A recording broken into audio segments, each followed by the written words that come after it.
नमस्कार, सरिताच्या स्वयंपाकघरात म्हणजेच आपल्या सरिताज किचनमध्ये आज आपण करणार आहोत आपल्या सगळ्यांची म्हणजे 90s किड्सची आठवण रवा केक। आणि त्यासाठी आपण वापरतोय फाबरचा बिल्ट इन ओव्हन जो 81 लिटरचा आहे। पटकन रेसिपीला सुरुवात करूया। सुरुवातीला आपण बॅटर तयार करतोय, पण तोपर्यंत आपण ओव्हन प्रीहीट करायला ठेवूया। मिक्सिंग बोल घेतलाय, त्यामध्ये घ्यायची पाव कप फ्रेश क्रीम, पाव कप दही, दही ताजं घ्यायचंय, आंबट दही घेऊ नका। यामध्ये घालायचंय अर्धा कप दूध, अर्धा कप साखर। आता सगळे ओले जिन्नस आणि साखर घातली, याला 2 मिनिट चांगलं फेटायचं। सगळे वेट इन्ग्रेडियंट्स आपण मिक्स केले। आता यामध्ये घालूयात बारीक रवा 1 कप, अर्धा कप मैदा, त्याचबरोबर यामध्ये घालूयात 1 टीस्पून बेकिंग पावडर आणि अर्धा टीस्पून बेकिंग सोडा। याला चांगलं मिक्स करायचंय, गुठळ्या ठेवायच्या नाहीत। तर याला आपण चांगलं मिक्स करून घेतलंय। आता यामध्ये काही ड्रायफ्रुट्स घालतेय, पिस्ते बदामाची असे मोठे मोठे तुकडे केलेले। त्यासोबत आपण थोडीशी टूटी फ्रुटी घालूया। याला हलकंसं मिसळायचं। तर याला आपण मिसळून घेतलंय, हे बघा अशी कन्सिस्टन्सी हवी।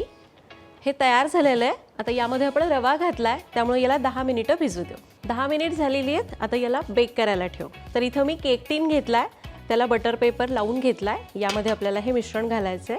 त्याला आपण थोडंसं सेट करूया, म्हणून यावर थोडीशी टूटी फ्रुटी वरून घालूया। केक बेक करण्यासाठी तयार आहे।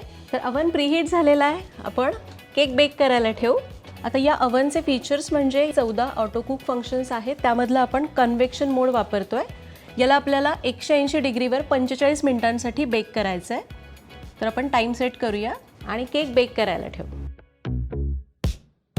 तर आपला केक तयार झालाय, याला पूर्ण गार करू आणि मग डिमोल्ड करू। तर केक गार झालाय, याला काढून घेऊ।